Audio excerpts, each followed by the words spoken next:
Hoops Nation, we are here with a very, very special guest. Oh yeah. A different setup. We have the one, the only, back-breaking, back-adjusting Dr. Brett Axelrod of Massacosta. Welcome, Brett. It's an honor and a privilege to be here. All right. And we have, of course, our notorious Pat Egan's, league coordinator. So let's dive right into the Massacoastal and Panthers game. Now, going into it, it seemed like it was going to be a Massacoastal runaway. Yeah. But a man named Matt Maloney from Panthers made a statement tonight. What do you have to say about his game? Well, post-game we found out how young he was, and I guess he's a Division I prospect next year. But he pretty much diced us up tonight. He shot very well. He was tough to stop.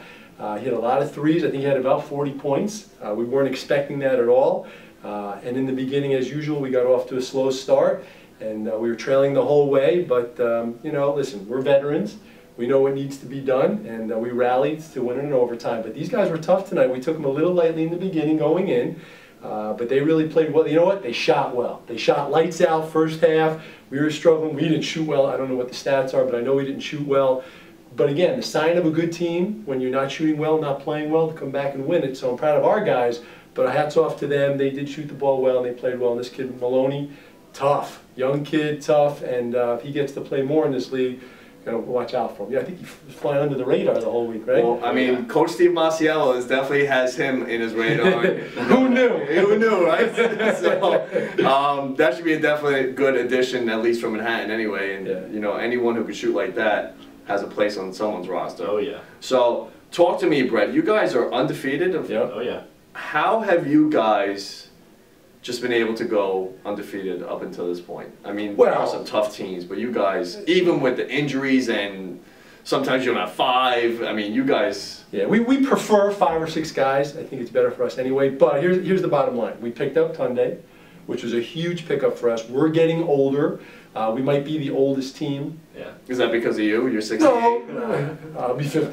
No, we have a couple of guys, you know, 40s and stuff. But the bottom line is what I like about our team, even though we're older, and obviously Steve Serwatka, probably the best guy in the league, we're up there, and now Tunde. But what I love about our team is we each know our role, and everyone plays their role. And you know, when the game's on the line, Steve begins to take over. We understand that. You know, and last season we had a bunch of injuries, including Steve, and we struggled a little bit. But this year, you know, everyone's healthy. We're playing well together as a team. It's cohesive. It's a tight unit. We know our roles, and we're playing well. I mean, that's really what it comes down to. So we're not blowing anybody out. Although we do try to run up the score occasionally. No, I'm just kidding. That doesn't like that. Listen, anytime we get the opportunity to do that, we're going to put some points on the board. Now, listen, we respect everybody in this league, and we're fighting and scrapping at every game. And last week against you guys was also a tough game, and so now every week. But the bottom line is, you know, we know our roles, we play within ourselves, and we're lucky to get, you know, be undefeated. So listen, we got playoffs. But not easy, but it's fun. I think the key word here is cohesive. Yes. Probably one of the most cohesive, actually, I'm going to say it, the most cohesive team in the league. Definitely. The way you guys move the ball, the way you guys communicate about defense, you know, switching, you know, picking up different guys, switching the scheme up. It's fluid. Everything's fluid, whether you're on the offensive or defense side of the ball, second quarter, overtime, whatever. And you know what? Like, as old as you guys are, you guys probably run the most. Yeah. I mean, when we played you, I kept saying to the guys, we got to get back on defense. Right. You guys run and push the ball better than half of these teams, well, more than half of these teams that are younger than you. Well, we recognize we're actually not a great half-court team. So we play to our strengths and try to get a lot of easy buckets. But actually, to be on this team, one of the prerequisites, you have to sign a contract to get on, was that you have to have the ability to run. And if you can't run, then we don't let you on the team. No, but in all fairness, so that is our game, because we're really not a great half-court offensive-minded team. But when we get out and run, we get quick buckets, and you know, that's the way we play.